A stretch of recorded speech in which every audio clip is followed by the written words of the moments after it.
nothing. Still nothing. And then everything. Space, time, matter, energy, gravity. Galaxies coalesce, gigantic whirlpools of gas and dust, containing myriad smaller eddies that collect enough mass at their cores to squeeze themselves into flame. And so stars are born, and as they burn, their fusion furnaces cook up the key elements of life: carbon, nitrogen, oxygen, and many others. When they die, some of them explode and scatter these elements across the vastness of space, only to be collected again in new eddies, like the one that will become our solar system.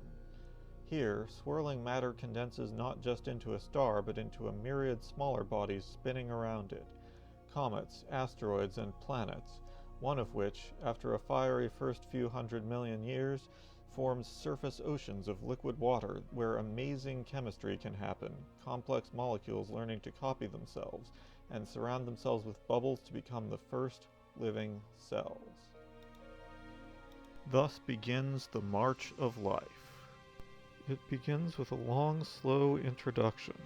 Billions of years pass as life learns to convert sunlight into sugar and fill the air with oxygen, to use that oxygen as fuel, to merge and form complex cells like the ones in our bodies, to have sex and stick together in colonies that become composite organisms which suddenly explode into a dazzling diversity of forms. Plants, fungi, animals at first rooted to the seafloor, then beginning to swim freely through the vast oceans, forming complex food webs and symbiotic alliances, the building blocks of a rich and beautiful ecology. But 5 times in the history of complex life, these relationships are torn apart by great extinctions driven by supervolcanoes and asteroid impacts, only to recover and regrow in new forms that explore new possibilities.